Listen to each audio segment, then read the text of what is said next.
Aujourd'hui, la question est comment vivre ensemble dans le monde d'une planète, car vous le savez tous, si tout le monde vivait comme ici, nous au Luxembourg, il faudrait 7 à 8 planètes. Cette année, le Earth Overshoot Day, la journée où nous avons dépassé notre crédit carbone, était le 16 février. Et nous proposons d'aborder les questions, comment on pourrait vivre en n'utilisant qu'une seule planète. Le symbole de nos journées de la transition est une maison et nous passerons à travers toutes les chambres avec cette question. Aujourd'hui, nous sommes dans le salon et nous parlerons de communauté. Comment on pourrait vivre de manière plus harmonieuse ensemble? Comment on pourrait organiser la démocratie? Et, et dans ce cadre, le tiers-lieu est un sujet très important. Nous sommes très heureux, très fiers de pouvoir compter Madame la ministre Cahen parmi nous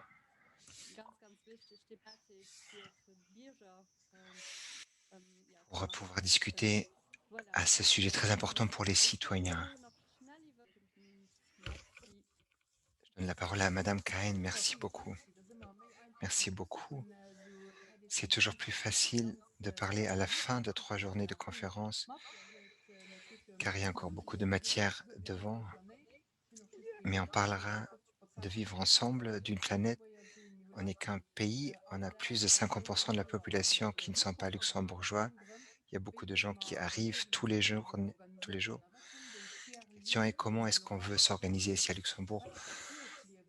Quels sont les tiers-lieux pour pouvoir vivre ensemble? C'est quoi les tiers-lieux? C'est quoi le vivre en communauté, en village? C'est un peu bizarre d'en parler sur Zoom en pleine crise sanitaire, parce que c'est un peu le contraire de l'échange direct face à face. Donc, ce qu'on ferait de manière normale en rencontrant ses voisins, de voir les enfants, le même âge, on a les mêmes intérêts, tout cela est assez difficile à travers l'écran, ce qui rend le défi assez important. Je trouve que c'est aussi une chance en même temps. Comment est-ce qu'on peut sortir de la crise sanitaire? Die bei Jais an Gemeng kommen, wie will man déi akkeieren? Sollen déi an de Populationsbüro kommen, an der kreen se da ginn se ihren Numm an se kräne Stempel an so firmals Comment est-ce qu'on peut accueillir les nouveaux arrivants? On parle de cela depuis plusieurs mois avec les associations, les communes. Nous sommes en train de travailler sur la nouvelle loi d'intégration pour voir comment nous, en tant qu'État, on peut soutenir les associations, les communes et surtout les citoyens pour pouvoir organiser le cohabitage, pour éviter qu'on vive l'un à côté de l'autre, mais ensemble, pour qu'on puisse mettre en commun nos intérêts, que ce soit les sports ou travailler au jardin. Là, il faut vraiment regarder dans les différentes communes, les différents villages pour proposer des offres pour voir ce qui les intéresse respectivement. Il y a des tiers-lieux, en pensant à la ville de Luxembourg, des lieux où on peut arriver comme ça, on n'est pas jugé. Il faut pas arriver avec quelque chose, mais on peut simplement arriver pour rencontrer des gens, pour écouter, pour faire connaissance de gens, car il n'y a rien de plus difficile que d'arriver à un endroit où je connais personne. J'ai un peu peur d'aller à des endroits, il y a des groupes entiers de gens qui se connaissent déjà.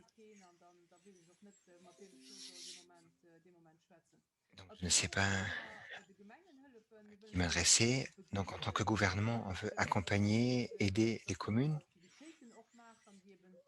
de proposer des activités qui promeuvent le vivre ensemble, l'intégration, l'organisent pour rapprocher les résidents. Ça peut être des aides financières, des subsides qu'on peut mettre à disposition des communes et des associations pour les soutenir dans leurs activités, tout ce qui concerne le vivre ensemble. Mais il y a aussi des sujets où on veut vraiment accompagner avec nos partenaires comme l'ASTI pour soutenir les communes à mettre en œuvre leur plan communal d'intégration. Nous voulons aussi que les communes échangent entre elles les best practices, les bonnes pratiques. Il y a le Grésil qui fait cela de manière digitale actuellement, mais j'espère qu'on pourra bientôt se revoir de manière directe. Et je trouve très intéressant qu'aujourd'hui, on parle de la vie en village, des tiers-lieux où on peut se rencontrer. Nous ne pouvons que encourager cette initiative en tant que ministère parce qu'on veut voir comment, au-delà de cette initiative, on peut organiser le vivre ensemble. Le fait qu'on vienne tous de différents horizons, que nous ayons tous des différentes histoires, c'est une force, ça reste une force, mais il faut éviter les sociétés parallèles. Il faut mettre en place des structures qui nous permettent de nous rencontrer, des structures pour travailler les préjugés que tout à chacun apporte et mettre dans cette optique renforcer le pays, surtout car nous sommes un pays avec plus de 50% de non-luxembourgeois, presque 50%. Actuellement, on ne peut pas parler du droit au vote à cause du référendum qui ne s'est pas très bien passé en 2015, mais on ne veut, on ne veut pas arrêter de parler des élections communales, des élections européennes, afin que les gens s'inscrivent, encourager les gens s'engagent dans leur commune et aillent voter. Si je suis intéressé à la politique, je suis intéressé à la vie du village, aux associations, aux fanfares musicales. Et donc, notre objectif est que tout le monde, le maximum de gens s'inscrivent pour pouvoir participer aux élections communales en 2023. Je vous souhaite des journées très intéressantes. Je suis sûr qu'elles seront très intéressantes et je vais éteindre mon micro. Merci beaucoup. Merci beaucoup, Madame Kahn, pour ces mots. Comme vous le dites, il est important de rencontrer des gens dans les communes. Il ne suffit pas de s'inscrire aux services communaux et après ne rencontrer que des portes fermées et ne plus rencontrer plus quelqu'un. Donc le pas devient plus facile de s'inscrire aussi aux élections. La thématique aujourd'hui est comment est-ce qu'on peut mettre en place des endroits comme ça où les gens peuvent se rencontrer. La thématique est faire ensemble, vivre ensemble. Les tiers-lieux nous semblent être une initiative assez intéressante. Ça existe déjà à l'étranger. Et aujourd'hui, c'est une journée spéciale. Nous voudrions présenter certains projets où cela existe déjà au Luxembourg. Nous voudrions donc faire possible de créer des endroits comme ça au Luxembourg qui sont accueillants, qui sont ouverts, où les gens qui sont déjà ici depuis longtemps ou des nouveaux arrivants peuvent s'échanger, parler, faire des activités ensemble entre les générations, bien évidemment. Et ces endroits devraient être promus ici au Luxembourg. Et ça, c'est le but de ces 3 journées. Aujourd'hui, on va surtout attirer l'attention sur l'importance que ces locaux soient créés, qui peuvent être initiés à travers l'initiative privée et évidemment gouvernementale. Mais il est aussi important que les communes s'y intéressent et supportent de telles initiatives. Nous allons donner la parole à Monsieur Philippe Aschenauer, qui va vous présenter une présentation qui va vous introduire un peu au concept des tiers-lieux. Donc, Philippe, je t'invite à ouvrir ta présentation et nous présenter ce concept. Après, il y aura Berthaud qui va présenter des exemples de l'étranger. Philippe, merci. Merci pour la parole, Laura. Je vais essayer de trouver la bonne présentation. Voilà. Zo, hoe zit dat dan ongeveer? Est-ce que vous voyez tout? Tous? Vous m'écoutez également? Hallo? Allô? Ja. Tout va bien. Net Laura dat muziek gezegd heeft, op Comme mijn Laura vient de le dat dire, dat nous dat allons dat essayer, dat special comme c'est la tradition à Luxembourg, model de sérieux rare van een dos. de trouver un modèle luxembourgeois pour les tiers-lieux. Of het is wel een afschot van dat wij zo gemengen door Une idée, c'est que ça soit supporté par la main publique, que les communes soutiennent à ce que de tels lieux puissent avoir le jour. Nous avons donné un nom à la stratégie, à l'initiative locale, elle s'appelle. D'un d'un côté, ça veut dire ce que ça veut dire, mais ça veut dire aussi vivant, ouvert, créatif, actif et local. C'est un acronyme aussi. Donc voilà une définition de ce que ça pourrait être un tiers-lieu. Ça doit être dans un endroit public, un espace public qui est accessible pour tout le monde et où on aimerait aller, où on a envie d'y aller, donc qui est ouvert à toute la population, à tous les habitants d'un quartier, d'un village, d'une commune. Ça dépend un peu de combien de personnes sont concernées et tout le monde peut y aller de manière volontaire. Il ne faut pas être membre, il n'y a pas d'obligation. On y va de manière intéressée, bénévole, de son propre chef, pour rencontrer d'autres personnes, pour faire des activités ensemble entre les générations, parmi les générations, entre les cultures, origines et différentes statuts sociaux. Pourquoi est-ce qu'il faudrait promouvoir donc un local dans sa commune? Ce serait donc important d'avoir un tel local pour intéresser les habitants à la communauté, pour que chacun, tout un chacun apporte du sien et de voir aussi ce que tous les autres font. Et c'est bien de voir, de participer à ça. C'est aussi important de responsabiliser tout un chacun par rapport à la communauté, par rapport aux autres, à les solidariser, de montrer que c'est important qu'on se soutienne, qu'on travaille ensemble. Il est évidemment aussi important que les gens s'impliquent dans la vie communale. Il ne faut pas être politicien pour cela. Il ne faut pas être dans une commission de la commune, mais il y a beaucoup de moyens à travers lesquels on peut se apporter à la commune. Et un tel local serait un tremplin très, très important pour permettre la participation citoyenne. Donc ça donne la possibilité à d'autres de discuter des choses qui se passent dans la commune où on peut aussi décider des choses. C'est évidemment aussi bien pour les nouveaux arrivants. C'est toujours difficile. Avec un tel local, ils auraient un endroit, une place où ils pourraient rencontrer d'autres. C'est l'intégration vécue. Il n'y a pas meilleur. Nous sommes aussi en train de travailler avec le sel.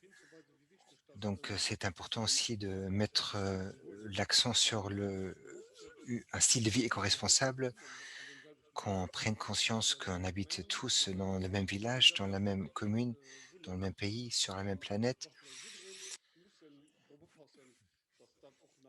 Chacun doit y mettre du sien pour pouvoir faire en sorte que la Terre existe encore dans son temps. Et donc l'intelligence collective pourra y avoir lieu dans un tel local. Quelles activités pourraient être prévues dans un tel local? Il n'y a pas de frontières à l'imagination. Donc il peut y avoir toutes les choses que vous voyez sur la liste. Il pourrait y avoir des conférences, des débats, simplement des rencontres, prendre un café, boire un verre de bière, activités écologiques, des cafés de réparation, des ateliers de recyclage, des activités pédagogiques.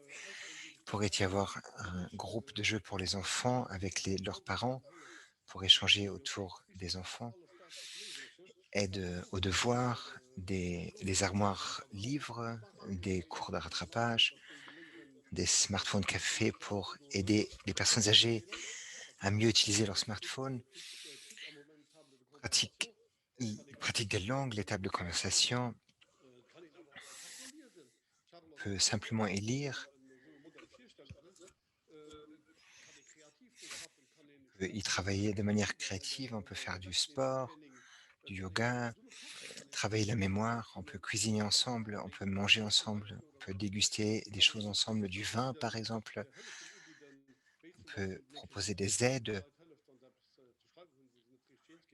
un écrivain public qui peut aider les gens qui ne savent pas très bien écrire à rédiger leur courrier.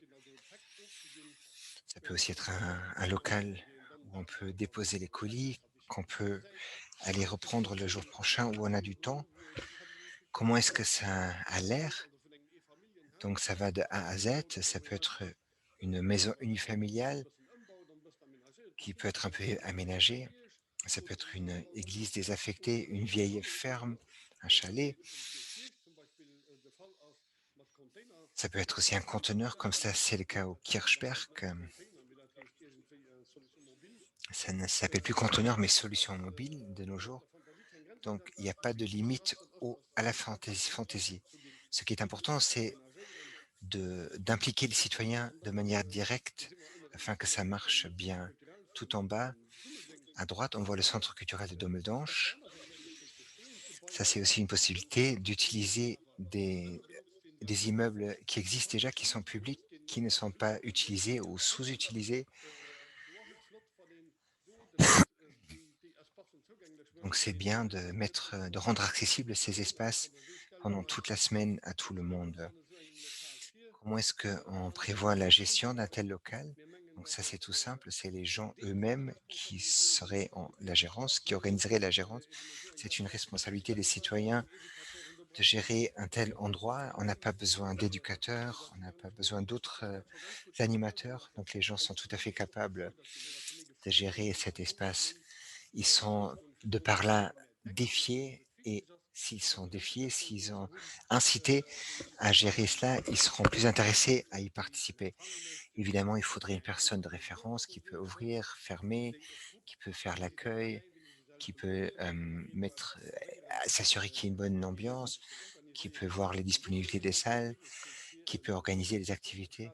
Donc ce serait une bonne idée pour créer un emploi d'insertion avec des gens qui ont beaucoup d'expérience professionnelle et de vie, mais qui sont malheureusement au chômage, qui ont beaucoup d'énergie, d'initiative, et ont plus de 50 ans.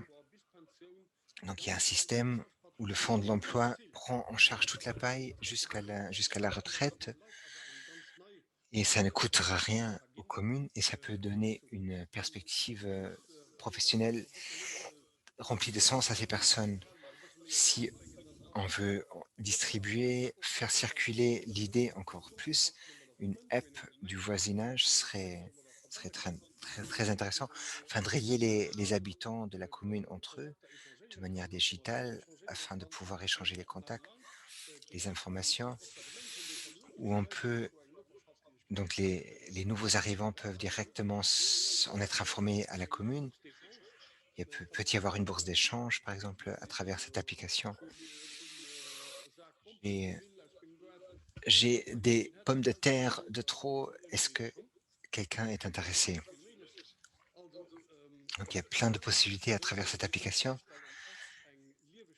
Donc un local, comme nous le voyons, c'est une place vivante, colorée, où les gens ont envie d'y aller. Et ce serait un enrichissement pour tous.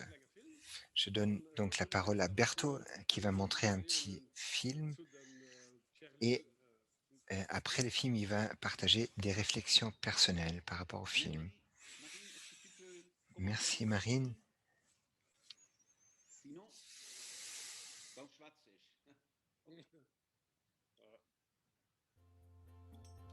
Salut, moi c'est Vincent, un des participants du road trip des tiers-lieux. Si tu regardes cette vidéo, c'est que le projet t'intéresse, et que pourquoi pas, tu cherches à former un collectif pour créer un tiers-lieu. Mais au fait, c'est quoi un tiers-lieu? Eh bien, il semblerait qu'il y ait autant de définitions de tiers-lieux que de tiers-lieux eux-mêmes. Ce que je vais te présenter ici n'est donc pas une vérité absolue, mais plutôt comment je conçois le tiers-lieu. Un tiers-lieu, c'est avant tout un écosystème. Il est porté par un collectif, c'est-à-dire un groupe de personnes qui partagent une vision commune, qui décident de s'installer dans un lieu physique et dans un territoire donné. Elles pourront s'appuyer sur tout un tas de partenaires afin de lancer des activités pour les utilisateurs du tiers-lieu. Bon, et concrètement, qu'est-ce qu'on y fait dans ce lieu? Généralement, on dit des tiers-lieux que ce sont des espaces intermédiaires entre la maison et le lieu de travail. C'est en partie vrai. Il y a des individus, indépendants, salariés, bénévoles, utilisateurs, qui peuvent travailler dans ce lieu. Par exemple, dans des espaces de coworking. Ils peuvent également s'associer et créer des entreprises, comme une coopérative. Ils vont alors porter des projets entrepreneuriaux. Mais ils peuvent aussi former des communautés, sous forme d'associations ou de collectifs, pour porter des projets sociaux et culturels. Enfin, le territoire dans lequel il est implanté joue aussi un rôle important. Les communautés porteront des projets politiques et les entreprises des projets économiques avec les collectivités. Finalement, la philosophie globale, c'est le faire ensemble pour que le lieu apporte de la valeur à tout le monde. Et en termes de structure, le tiers-lieu est soit une association, soit une entreprise, ou même parfois les deux. Ce qui motive les porteurs de projets, c'est avant tout une idée de changement social. Faire en sorte que le lieu devienne un acteur de la transition des territoires. Dans tous les cas, il a besoin d'argent et de capital humain pour démarrer son activité. Il aura un résultat financier, avec d'éventuels bénéfices, qui permettront de rembourser des partenaires économiques et de réinvestir dans les projets portés par le tiers-lieu. Mais contrairement à une entreprise classique, il doit jouer un véritable rôle social pour ses bénéficiaires. J'ai rassemblé 3 courtes citations qui résument bien à mon avis ce qu'est un tiers-lieu. Voici la première. Pour qu'un tiers-lieu fonctionne, il faut qu'il ressemble à son territoire et à ses utilisateurs. La deuxième, un tiers-lieu ne se définit pas par ce qu'il est, mais par ce que l'on en fait. Et enfin, la dernière, aussi divers soient-ils, ces espaces répondent à une double ambition, créer de la valeur sur les territoires et favoriser le bien vivre ensemble. Voilà, cette première vidéo touche à sa fin. J'espère avoir été suffisamment clair. N'hésite pas à visiter les sites web de ces 3 structures pour en apprendre davantage. En tout cas, on se retrouve très vite pour une seconde vidéo qui abordera plus en détail le type de tiers-lieu que l'on souhaite mettre en place. Voilà, c'est à moi. Hè? Oké, dat hebben we gezien dat dat aan On vient de internet. voir la vidéo qui est disponible sur Internet. Vous cherchez tiers-lieu et on trouve beaucoup d'histoires et de modèles inspirants. Donc, on continuera à chercher, on ne pourra plus arrêter.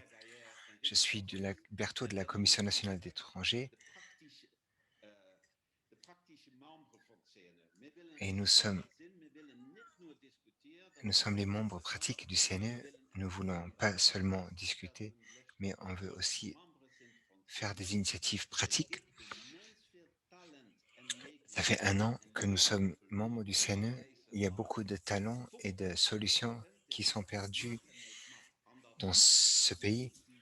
Il y a 50% des gens qui ne participent pas à la vie commune et toutes leurs compétences sont perdues dans ce processus. Donc il n'y a pas de place où on pourrait réaliser toutes ces initiatives. Donc nous, on est convaincus qu'un tiers-lieu à la luxembourgeoise est très important. Sans ces tiers-lieux, tous les changements écologiques, la transition, l'économie circulaire, tout ça n'est pas possible parce qu'il faut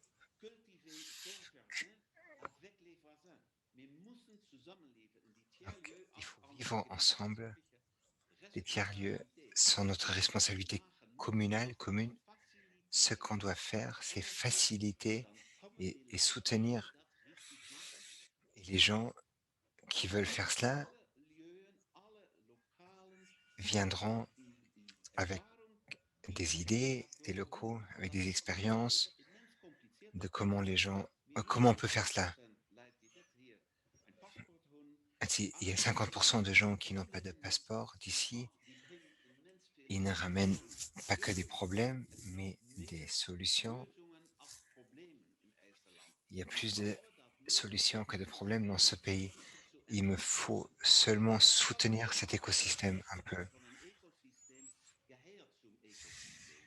Soutenir l'écosystème fait partie de l'écosystème. Nous perdons beaucoup d'opportunités car on ne fait pas cela. Je ne veux pas parler longuement.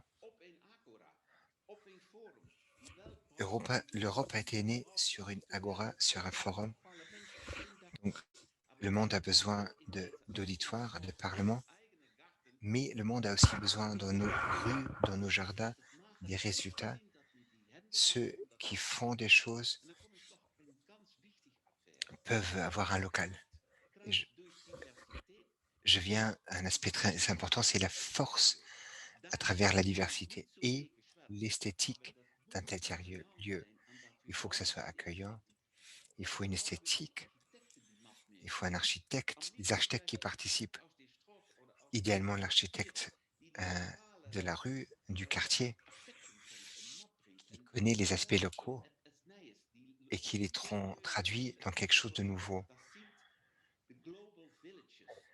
Donc les tiers-lieux au Luxembourg seraient des villages globaux. Luxembourg est un village global. Nous sommes un village global. Nous connaissons beaucoup de gens. Si on organise quelque chose comme ça, on connaîtra aussi les personnes décisives. Pendant ces 3 journées, on essayera de développer une structure et on pourra commencer la semaine prochaine. C'est très important que nous ne perdions plus de temps. On a besoin l'un de l'autre. On a des trésors. Il y a plus que de l'or, du talent qui n'est pas utilisé. Donc, il faut inviter les gens. Il faut qu'ils se sentent les bienvenus.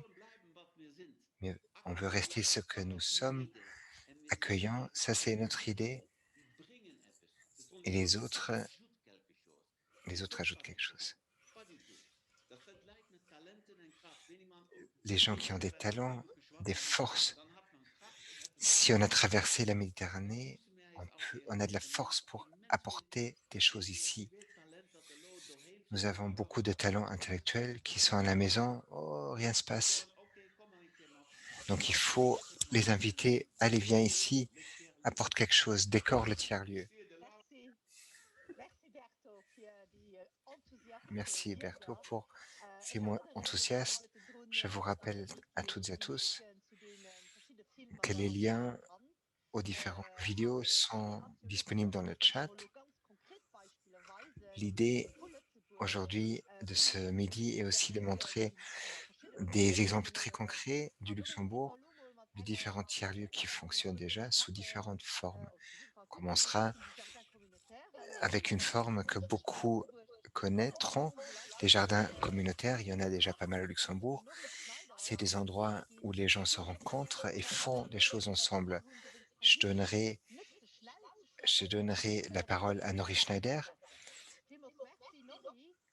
Gebe ich erst am Wort et für je vous die rappelle de parler Jardins doucement communautaires und die pour Philosophie, les die du traducteurs. an diesem Tager stehst. Nori, la parole est à toi pour parler de la philosophie derrière les jardins communautaires. Moi, j'ai pas ce problème, je peux pas parler rapidement, donc ça ira très bien. Je suis très motivé. Pourquoi celui qui coordine le réseau avec Delphine, pourquoi celui-là doit donner un témoignage du terrain?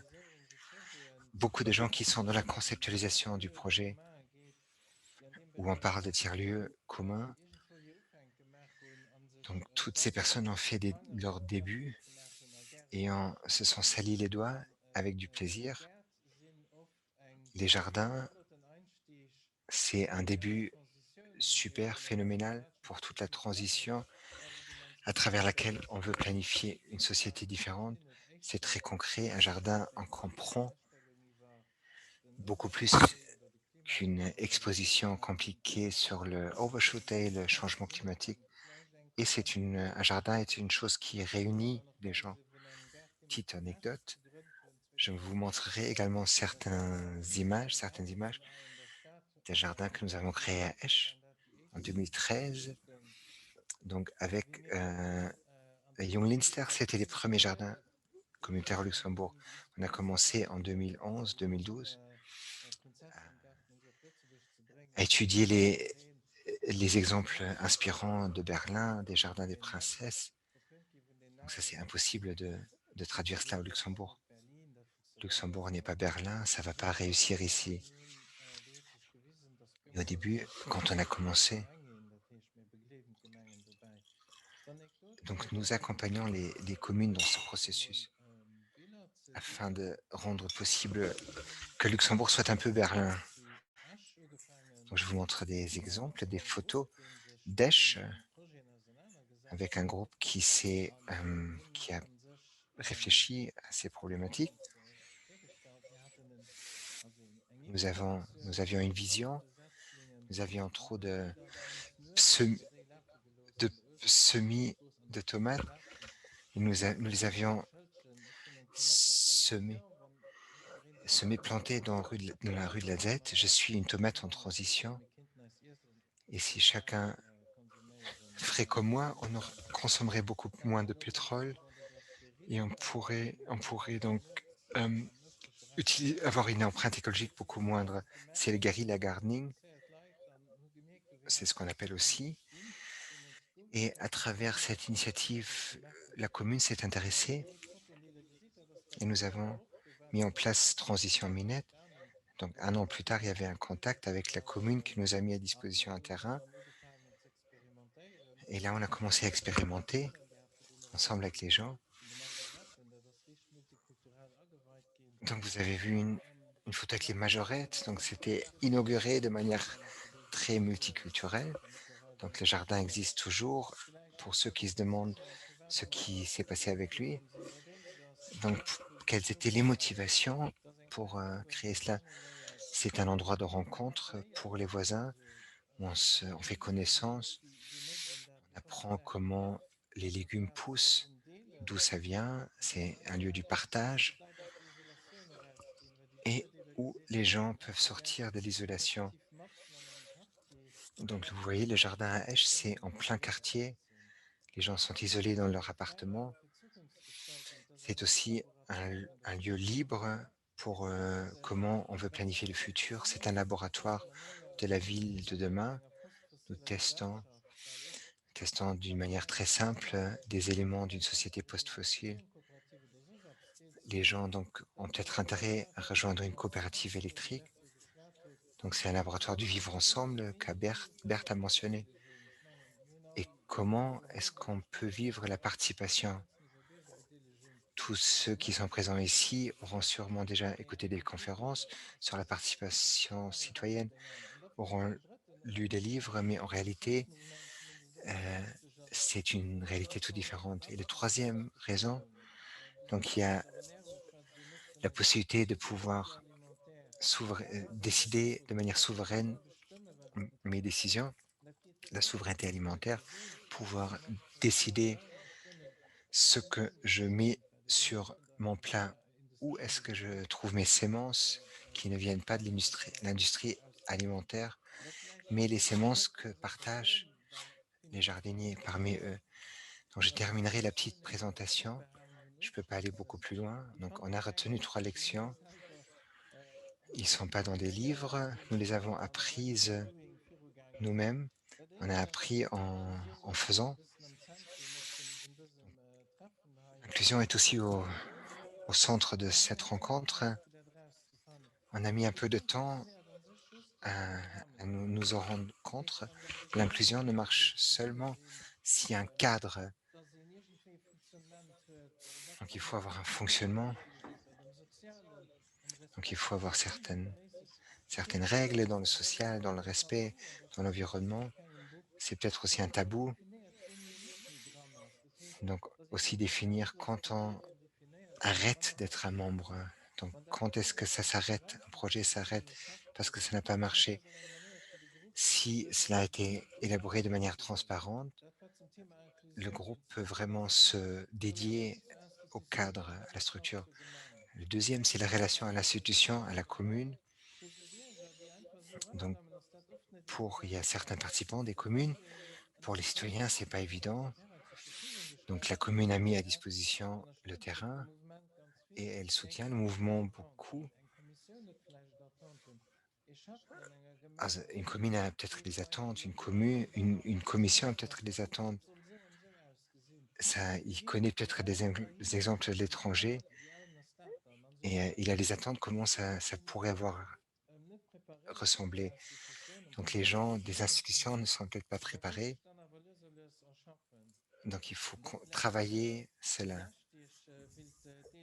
Et la dernière leçon que je voudrais partager, donc il y a aussi l'autogestion. On dirait c'est un peu anarchiste. C'est les anarchistes qui ne suivent pas les règles. Au contraire, l'autogestion, c'est aussi de la gestion. Donc il faut se donner un système. Comment est-ce qu'on veut travailler ensemble? Comment est-ce qu'on veut se coordonner au-delà d'une charte? Qui décide de quoi? Comment est-ce qu'on partage? Qui est-ce qui achète? Comment est-ce qu'on partage les travaux? C'est peut-être des choses dont on ne parle pas au début quand on met en place un tel projet. Et je voulais les partager avec vous. Merci beaucoup, Nori. C'est très intéressant aussi les défis que tu as soulignés. Ça vaut la peine d'y rentrer un peu plus. Aujourd'hui, on veut vous donner envie à des tiers-lieux, voire à des initiatives communes qui sont ancrées de manière locale. Et c'est pour cela, nous allons vous présenter la Quartier Stuf. C'est un exemple d'une initiative qui est d'un côté une initiative du Fonds d'urbanisation du Kirchberg, mais qui est tenue, supportée par les résidents et qui vient, qui vient des résidents. Et nous allons la parole à Madame Martin Hemmer du Fonds d'urbanisation du Kirchberg. Et après, il y aura Monsieur Martin Krachel de la Quartier Stuf Kirchberg qui est actif là, qui pourra parler de ses expériences. Je donnerai la parole à Madame Martin Hemmer et également d'activer son PowerPoint. Je me présente, je suis Martin Hemmer. Je m'occupe auprès du Fonds de la communication. Ma collègue de travail, Catherine Van Damme, est gérante du quartier, j'en parlerai.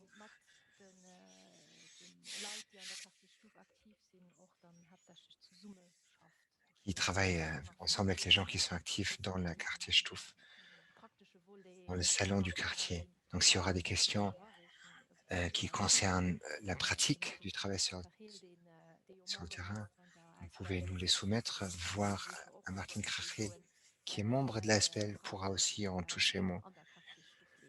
Tous les aspects pratiques. Qu'est-ce que c'est le salon du quartier, Quartier Stuf? Comment ça s'est créé? Donc peut-être certains d'entre vous ne savent pas ce que c'est le Fonds d'urbanisation et d'aménagement du Kirchberg, qui a été fondé il y a 60 ans. La première mission était l'installation des institutions européennes. Donc le quartier a été développé en tant que quartier administratif. Dans les années 90, les banques et le secteur financier s'est ajouté. Pendant longtemps, il y avait très peu d'habitants au Kirchberg. Ça s'est changé dans les dernières 10 années. Il y a de plus en plus, c'est de plus en plus un quartier mixte. Nous avons actuellement plus ou moins 4000 habitants dans le périmètre du Fonds Kirchberg. Dans les prochaines 20 années, il y aura, on veut qu'il y ait 27 000 habitants. Donc le Fonds Kirchberg est en train de construire une ville avec tout ce que cela entraîne. Le fonds a commencé en 2014 avec les gens du quartier, de travailler avec les gens du quartier et les a impliqués dans la mise en place des espaces publics, dans le façonnement. Donc premier projet qui fonctionne toujours, c'était les kick-off, le début de la participation citoyenne. C'était les friches dans le quartier Grunewald. On voit au milieu du quartier, il y a 2 grands terrains qui ne sont pas encore construits, qui seront construits. Donc il n'y avait pas de projet en 2014. Alors on on l'utilise, on fait une solution temporaire, on demande les habitants des tours d'appartements autour, on les demande comment voulez-vous utiliser cette friche, ce terrain? À l'époque, il y avait donc l'idée de créer des jardins communautaires, un jardin communautaire. Il y a eu un comité local qui s'est fondé et nous, on a dit, allez, en tant que structure temporaire, on va mettre un conteneur parce qu'il est facilement bougeable, on peut le déplacer de manière facile. Si un jour on construira là, on pourra l'enlever, peut-être le mettre dans un autre quartier, car le Kirchberg continue à grandir. Donc ce ne sera pas seulement un lieu de rencontre, mais aussi un outil, le quartier Stuff. Au début, ça a été compris comme un laboratoire d'innovation sociale pour voir quelle forme de participation fonctionne, comment est-ce que et les quartiers, le Kirchberg est très multiculturel, les gens viennent de toutes les nationalités, de toutes les différentes tranches d'âge, professions, comment est-ce qu'on peut se faire rencontrer les gens et tester. Le fonds de Kirchberg n'avait peu d'expérience dans ce sens. C'était une structure plutôt discrète qui était active derrière, dans les coulisses. Donc c'était des fonctionnaires qui ont pris des décisions par rapport au plateau. Donc c'était aussi la possibilité de donner un visage au fonds Kirchberg. C'est qui cette institution qui prend les décisions concernant ce quartier qui est en train de grandir sans arrêt. Donc le conteneur qui a pu être utilisé comme donc, espace de réunion pour le comité du quartier, mais aussi dans d'autres façons. On peut y tenir des fêtes. Il y a une place de jeu autour qui a été aménagée autour. Il y a des cours de dessin qui ont eu lieu, des tables de conversation de langue, des cours de langue qui y ont lieu. Donc c'est vraiment une salle de réunion pour le quartier. En 2015, le fonds Kirchberg a décidé d'employer de manière définitive un gérant du quartier qui fait le lien entre la population et le fonds Kirchberg, mais qui observe un peu le terrain aussi et de voir quels sont les problèmes, quels sont les objets qui sont cassés, là où est-ce que les gens ne sont pas contents avec l'aménagement extérieur, où est-ce qu'on peut intervenir donc de manière assez rapide. Catherine est un peu le concierge du quartier entier qu'on peut contacter si on a des observations à faire par rapport au quartier. Donc en 2015, dans le cadre d'un laboratoire d'innovation sociale, donc avec les habitants du quartier Grunewald, donc il y a eu la première quartier Stuff. Donc il y a eu des visions qui ont été élaborées, plasmées. Donc il s'agit de réunir les gens de toutes les strates sociales et d'âge, donc leur donner une table autour de laquelle elles peuvent se réunir, s'échanger et construire une communauté durable dans ce quartier où il y a quand même une certaine anonymité, pas mal de va-et-vient des expats qui viennent de manière temporaire. Donc établir des contacts avec, donc de rendre possible cela. Donc l'idée est que les gens deviennent acteurs de leur propre quartier, ambassadeurs, identifiés avec leur quartier, sentir chez eux au Kirchberg. Qu'est-ce qui s'est fait de manière concrète? Donc il y a eu un sondage au tout début et on a classifié un peu les demandes pour les mettre en œuvre par après. Il y a eu un jardin communautaire qui a été installé sur cette friche qui sera construit prochainement. Donc, ensemble avec les gens du quartier, on va voir où est-ce qu'on peut installer de manière définitive ces jardins. il y a des petites placettes où on pourrait peut-être les distribuer. Donc il y a eu aussi dans un secteur très différent une étude de mobilité qui a été faite pour solutionner le problème de stationnement, les places dangereuses pour les piétons, définir, identifier les places dangereuses pour les piétons, le rendre plus pro-piéton. Donc il y avait aussi des membres de l'ASPL Pro Quartier Grunewald qui étaient membres du jury pour choisir le projet mixte qui sera construit sur la friche. Il y aura un hôtel, un coworking, espace coworking. Et si on travaille dans un métier créatif, on peut louer un atelier et en même temps, dans le même complexe, on peut habiter aussi. Et on veut Quartier geplant. que la quartier Stuff ait une participation du quartier donc qui gérera les alentours et l'espace public autour de ce complexe.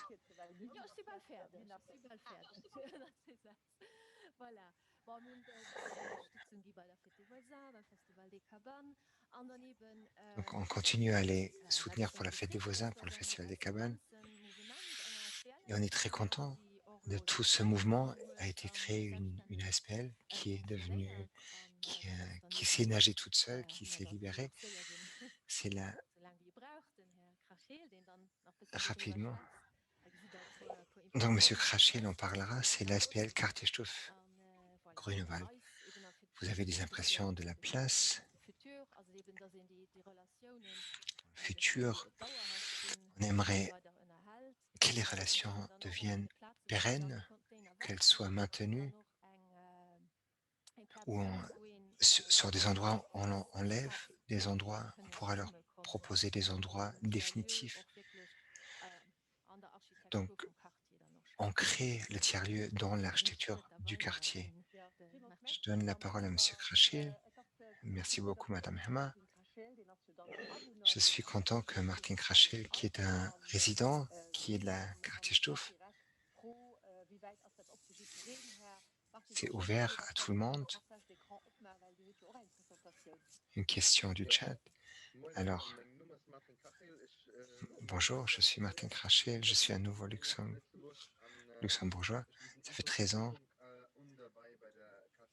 et je suis dans la quartier Stuff depuis le début. Et je suis aussi membre de la SPL. Donc l'idée vient du fonds de Kirchberg qu'on vient d'expliquer en 2018. On l'a repris, on a créé une SPL. La quartier Stuff est ouverte selon la convention à tout le monde qui habite ou travaille au Kirchberg. Donc il faut trouver un lien avec le Kirchberg. Sinon, on ne peut pas travailler en tant que membre actif et voter. Mais tout le monde peut venir aux fêtes, au ramassage d'ordures. Mais il ne peut pas avoir un droit de vote ou être un membre de la SPL. C'est pour assurer que les gens aient des liens. Il y a déjà beaucoup de choses qui ont été dites. Je préfère donc présenter un projet concret qui peut peut-être illustrer un peu mieux que la théorie. Comment on travaille, qu'est-ce qu'on fait et quelles possibilités on a. Donc je parlerai du projet Wild Wild Wald, forêt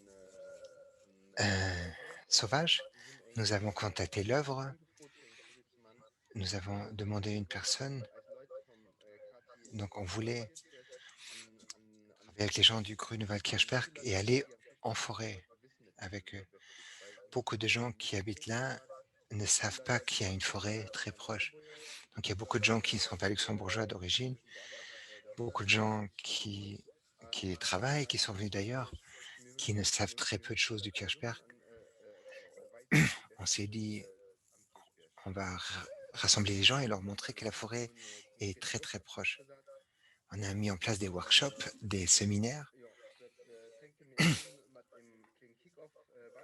il y avait un petit barbecue, une grillade au début. Donc il faut rassembler les gens, il faut qu'ils puissent regarder dans les yeux, il faut avoir des contacts, il faut qu'ils puissent parler dans toutes les langues, luxembourgeois, espagnol, allemand, français, italien et d'autres langues.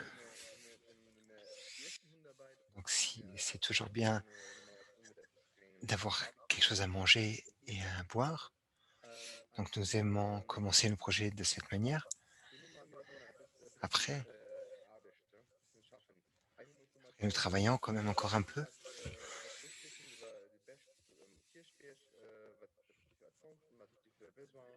Donc, toutes les attentes, les besoins, qu'est-ce que tu connais, qu'est-ce que tu aimerais avoir au Kirchberg. Finalement, on est allé avec les gens en forêt. On a fait des séminaires avec les gardiens de la forêt. Et nous sommes allés en forêt et nous avons organisé des actions en forêt. Donc, quel principe nous guide? Donc, on travaille avec d'autres acteurs locaux, une sorte de catalyseur. On fait quelque chose pour différentes générations. Donc, les personnes âgées et toutes jeunes. Et on fait des actions concrètes. Donc, on parle aussi de la nature, de la biodiversité, donc sensibiliser à tous ces concepts. Nous avons fait des activités en forêt, on a fait des mandalins, on a ramassé des matériaux.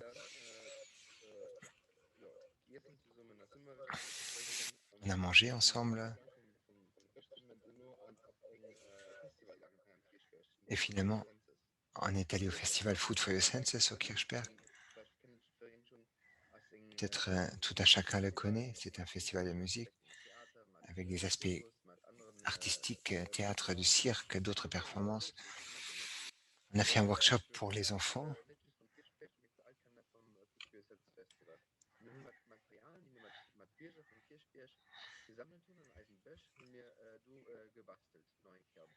Donc on a ramassé le matériel, on a fait des bricolages avec eux. On le voit ici en haut à gauche. Ça, c'est du festival Food for Your Senses. On ne travaille pas seulement dans le conteneur.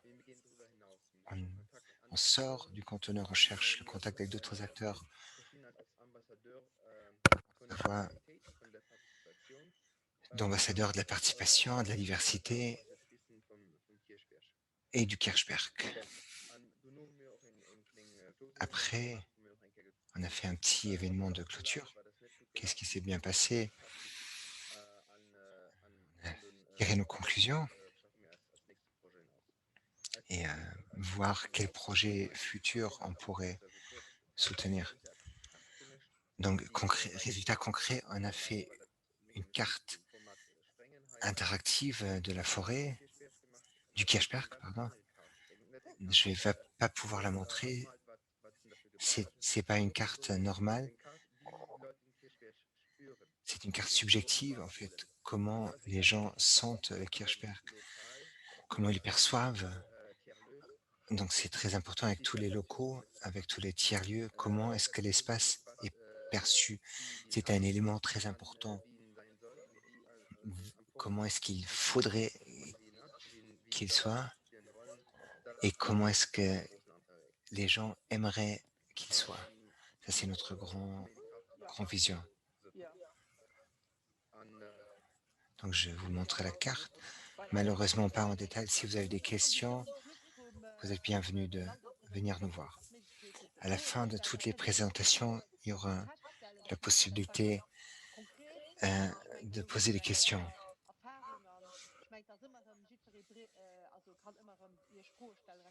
Vous avez déjà beaucoup d'expérience. Chacun peut vous contacter.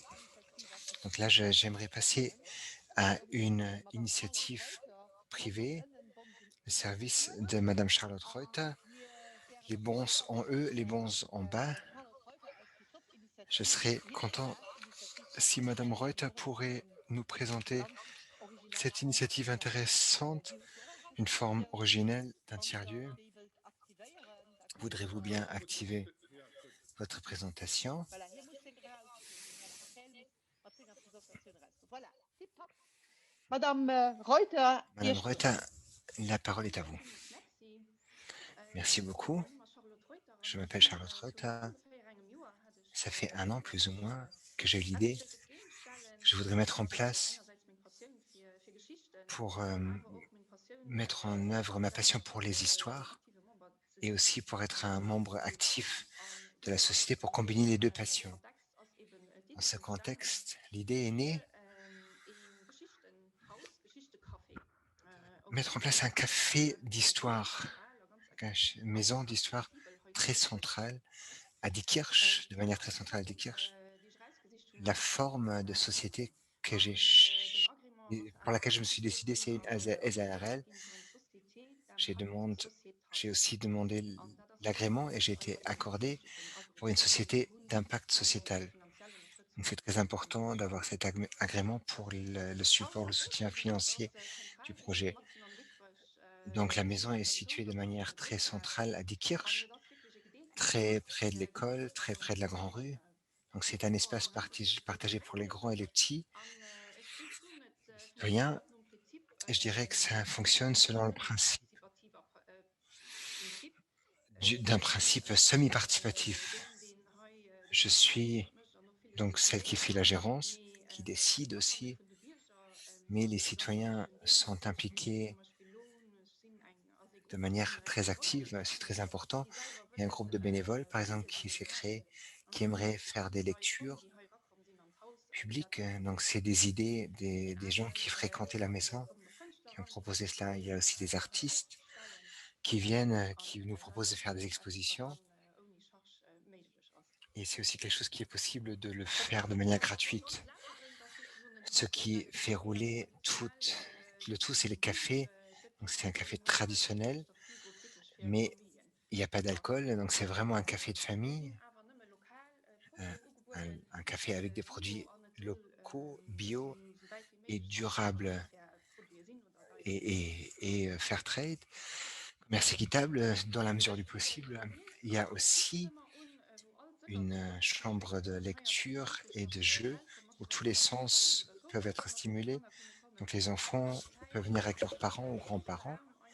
Donc il y a une chambre fermée où ils peuvent passer du temps et donc y passer un temps qualitatif très très bon. Donc il y a tous les sens qui sont stimulés dans cet espace. Donc il y a un autre volet très participatif, c'est la bibliothèque d'échange.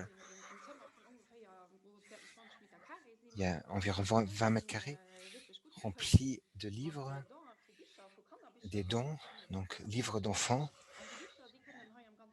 Et les livres peuvent être lus dans toute la maison, peuvent être amenés à la maison. Et il ne faut pas ramener le même livre, donc c'est un armoire de livres, mais sur un niveau un peu plus grand. Donc on peut ramener un livre à la maison et en rapporter un autre. Il y a aussi un petit magasin. Donc là, l'idée, c'est de faire des coopérations. Là, c'est des vêtements pour artistes, pour peinteurs. Donc, je collectionne les tissus qu'ils peuvent déposer pour rien. Je leur donne un café en retour. Et j'ai donc des gens qui font de la couture. Et moi, je vends donc je fais de l'upcycling et je vends les résultats finaux. C'est très local, tout se passe à Diekirch. Donc il y a aussi des produits second-hand qui sont vendus ou des objets artistiques produits par des artistes luxembourgeois. Il y a aussi des ateliers qui sont proposés, surtout pour les familles, pour l'instant. Dans un moment futur, si les conditions sanitaires le permettront, aussi pour les enfants, pour qu'ils puissent faire connaissance entre eux. Une chose que j'ai remarquée en tant que mère, c'est difficile si on est un nouveau arrivant de faire connaissance parce qu'il y a beaucoup d'activités Et si on rate un délai d'inscription, c'est difficile de s'intégrer. Donc là, je peux m'inscrire de semaine en semaine à des activités. Donc c'est un autre élément additionnel pour des ateliers pour enfants et parents, et les grands-parents, évidemment. Fina- Il y a un groupe de bénévoles qui font des lectures publiques. J'ai déjà mentionné.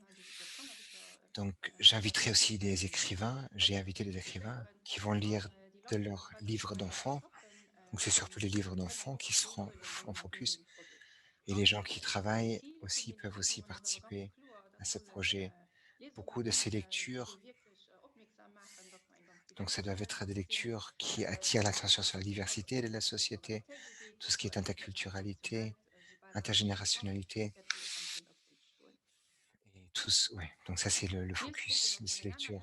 Il y a aussi des groupes de lecture, donc pour se faire rencontrer les gens, on lit chacun chez soi et on parle du livre. Et je propose ça en anglais, français et allemand. Il y aura aussi des groupes de lecture pour enfants. Et il y a aussi les tables de conversation. Je suis anglaise de nationalité et quand j'étais à l'école, je comprenais guère grande chose. Donc je trouve ça très important. Donc j'espère pouvoir faire ça en collaboration avec la commune, avec les commissions de la commune. Donc ça doit être accueillant, ça doit être pour tout le monde, ça doit être assez douillet pour tout le monde. Il n'y a pas de contraintes financières, il faut pas devenir membre. Donc tout ce qu'on paye, c'est le café qu'on consomme. Donc ça, c'est mon slogan. Les histoires créent les communautés.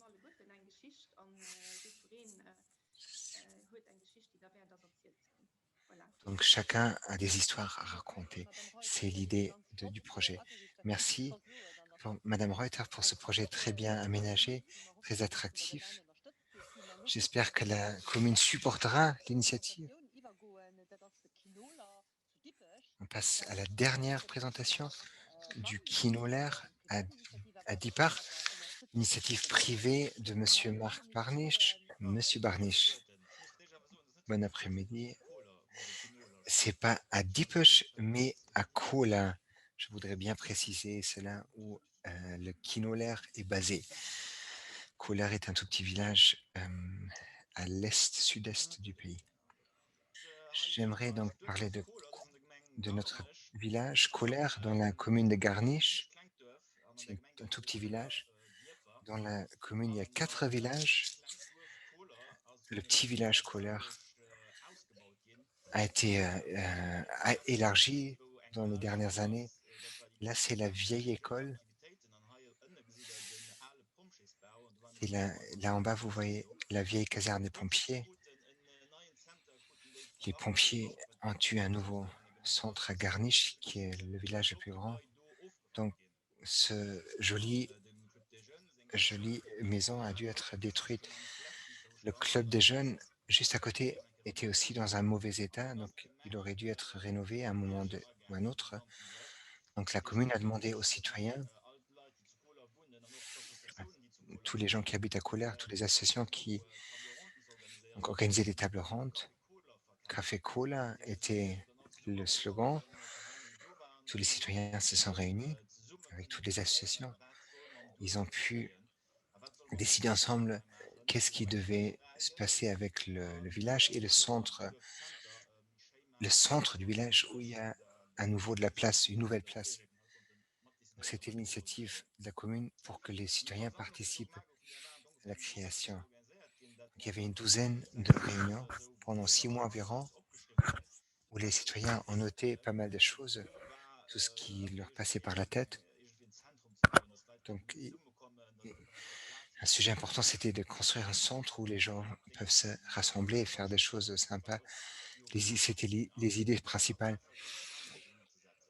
Mais il y avait aussi de la place pour faire d'autres. Donc moi, parce que j'ai un club de cinéma allez, on ajoute une salle de cinéma. Je crois qu'il y a 15 ans, j'avais demandé pour avoir un projecteur, demande qui a été refusée parce que c'était beaucoup trop cher à l'époque. Allez, allez, donc j'ai osé de mettre ça un peu comme une idée folle, mais j'ai eu de la chance que le bourgmestre était très motivé pour l'idée. Donc, un des facteurs motivants est qu'il y a très peu de cinéma dans les alentours. C'est aussi un moment où les petits cinémas sont en train de fermer. Tous les grands, c'est les multiplex en fait qui attirent surtout les gens.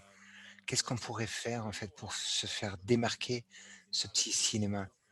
Donc ça fait 2 ans que la vieille caserne a été détruite.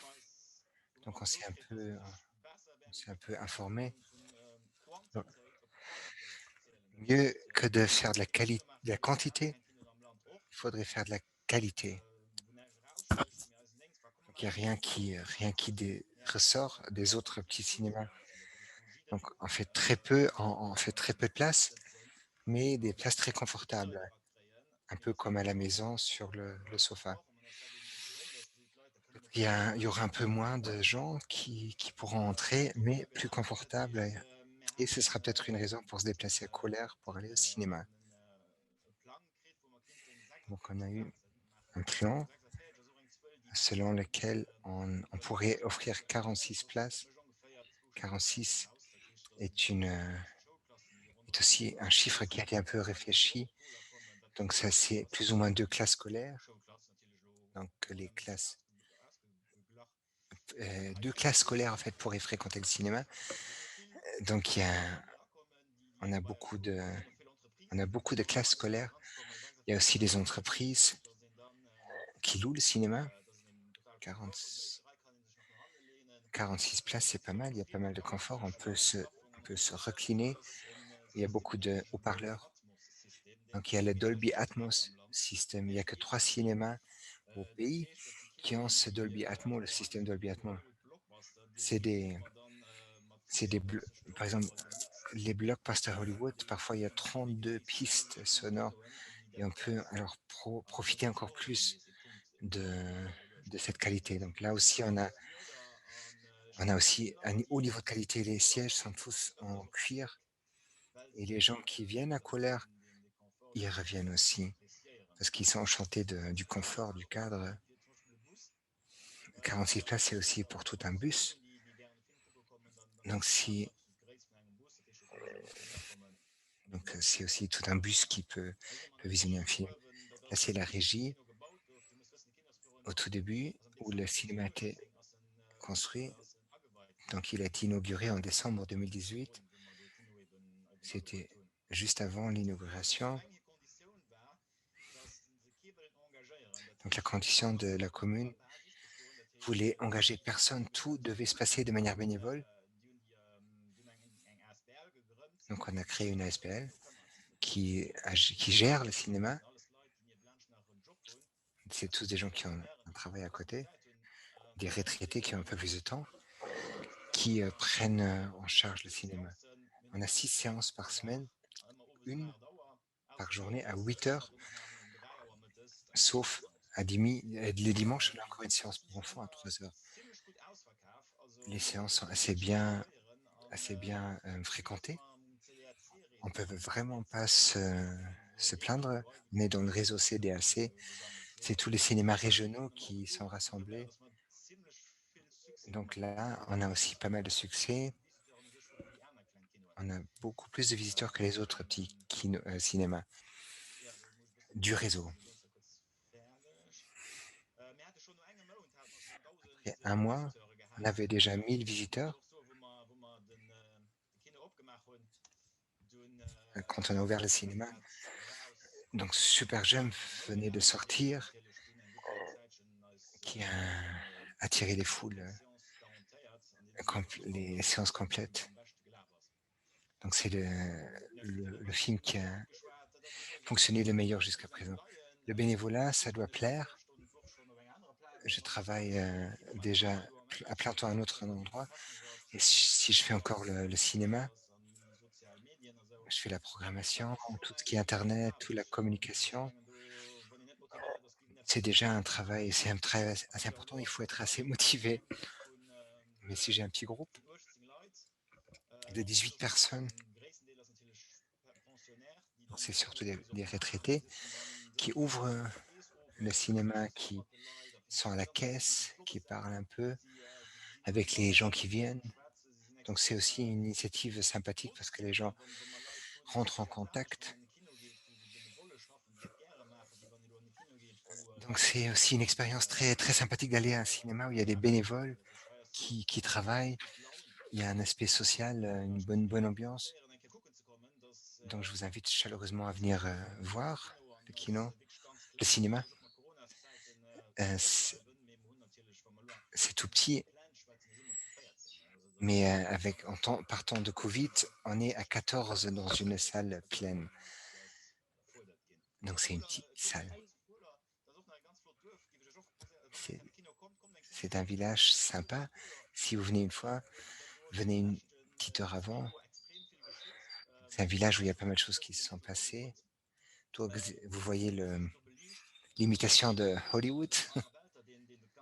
C'est un ami à moi, Alain Walt, qui a lancé l'initiative Make Kula, Kula, Kula, donc qui a fait des grands graffitis sur différents murs. 16, donc c'est un musée de art urbain. Si vous y passez, arrêtez-vous. J'ai respecté mes 5 minutes, merci beaucoup. Merci à vous. Eine Top-Initiative, eine Privatinitiative natürlich von der großen Unterstützung von der Gemeinde. Also, das ist ja Haus, Initiative intéressante, avec un grand appui de la commune, évidemment. L'idée, c'était un peu de voir la diversité des projets qu'il y a à Luxembourg. Vous voyez qu'ils sont tous différents. Vous avez un petit moment.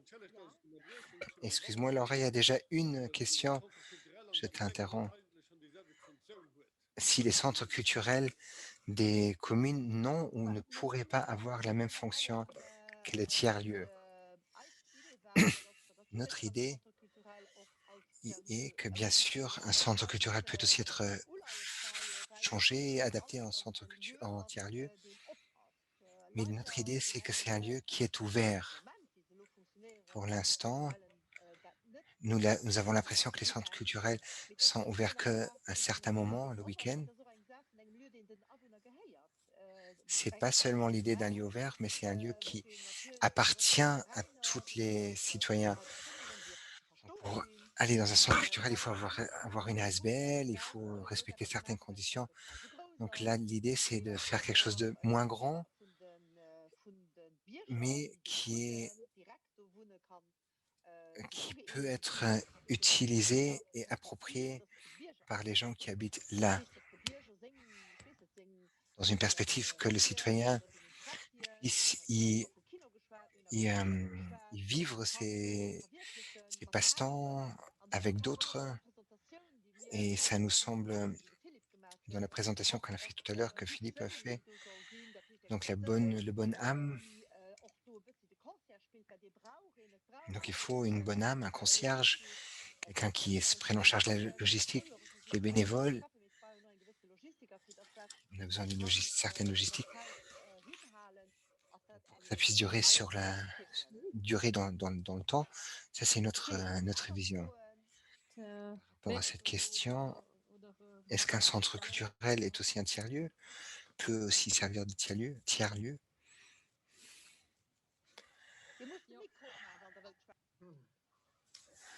Il faut que vous allumiez vos micros. Je crois que nous avons vu qu'il y a déjà beaucoup de variations et d'initiatives dans ce petit pays. Et ce qu'il faut, c'est réunir, rassembler tous ces pays, les échanger et créer une structure forte qui puisse soutenir toutes ces initiatives. Mais l'idée derrière les tiers-lieux, donc qu'il y ait une solidarité, qu'il n'y ait pas des initiatives isolées ou des projets surdimensionnés, mais qu'on soit en échange constant et en échange d'informations constant. Je suis un homme passionné, je crois qu'on a un peu vu ça. senti ça. Aber ich spüre auch, dass am Endeffekt brauchen wir eine Struktur.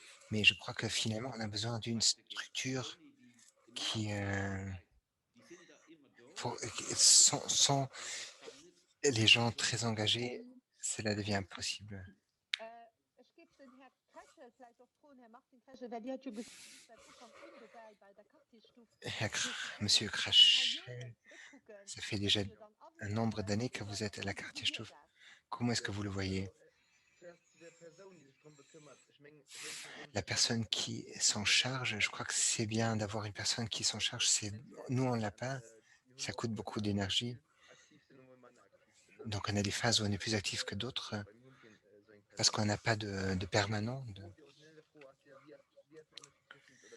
La, la question est la différence entre un centre culturel et un tiers-lieu. Centre culturel, c'est très complexe. Ils sont équipés avec des systèmes Hi-Fi, lumière. Il y a toute la gestion, toute la structure autour. Pour nous, l'infrastructure est beaucoup plus simple. On peut l'ouvrir de manière beaucoup plus simple pour un petit cours de dessin, pour un cours de langue, pour un échange, pour une heure de midi. Donc, la gestion d'un centre culturel est beaucoup plus importante. Il faut laisser une garantie. Donc, c'est beaucoup plus proche des citoyens. C'est beaucoup plus low level. Donc, l'un est un peu top-down, du haut en bas. C'est important pour les grandes choses, les pièces de théâtre.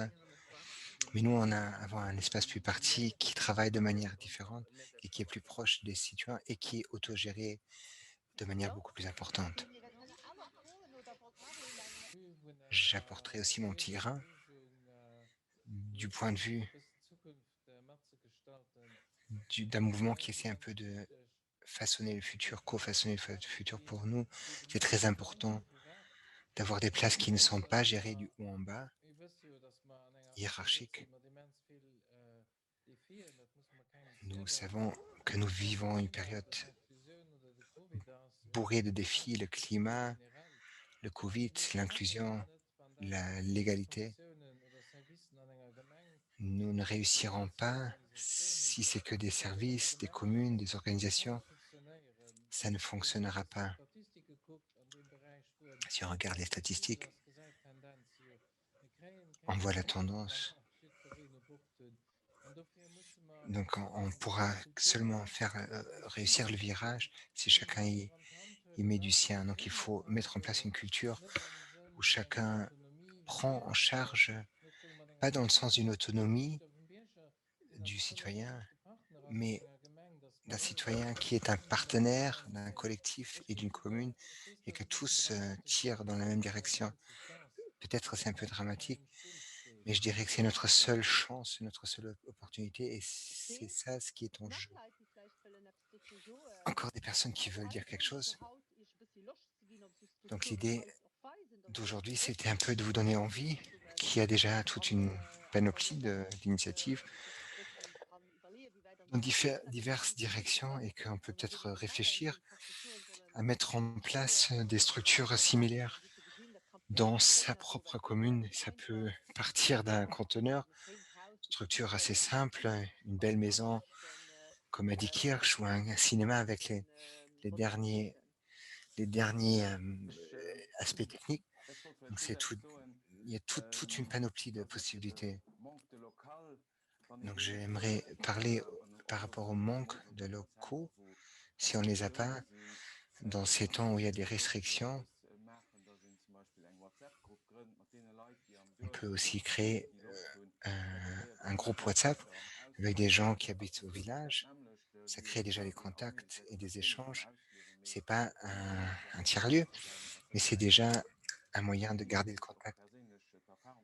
Donc, j'ai fait l'expérience dans mon petit village que ça peut avoir des aspects très positifs pour faire des échanges, s'emprunter du matériel, etc. Dans mon petit village, ça a très bien marché. Ja, beide Reaktionen eventuell. Gut. Ich meine, mir hu nach 2 Deeg we moeten met en hoe maar toen halva Donc, drei. excusez-moi. Donc, il y a pas, semble pas avoir d'autres réactions. Il nous reste encore 2 jours. Donc, il y aura 2 séances plus ciblées sur les communes. Demain après-midi, donc avec des communes qui veulent créer des tiers-lieux. Donc, on a ciblé les communes. Donc, on parlera plus d'un point de vue urbanistique, d'un point de vue communal. Ça nous semble aussi important dans une commune, dans la perspective de réussir la transition écologique, comme Nori vient de le dire, et qu'on puisse un peu motiver les gens à quel point ces initiatives sont importantes. Donc demain, on parlera du point de vue des communes et jeudi soir, de 7 à 8h30, on aura une table ronde, donc avec une contribution du ministère Tourmes, aménagement du territoire, qui va nous partager ses perspectives sur le vivre ensemble dans la perspective de l'aménagement du territoire. Il y aura aussi le bourgmestre de Clairvaux. 2 personnes auront aussi le mot, donc qui sont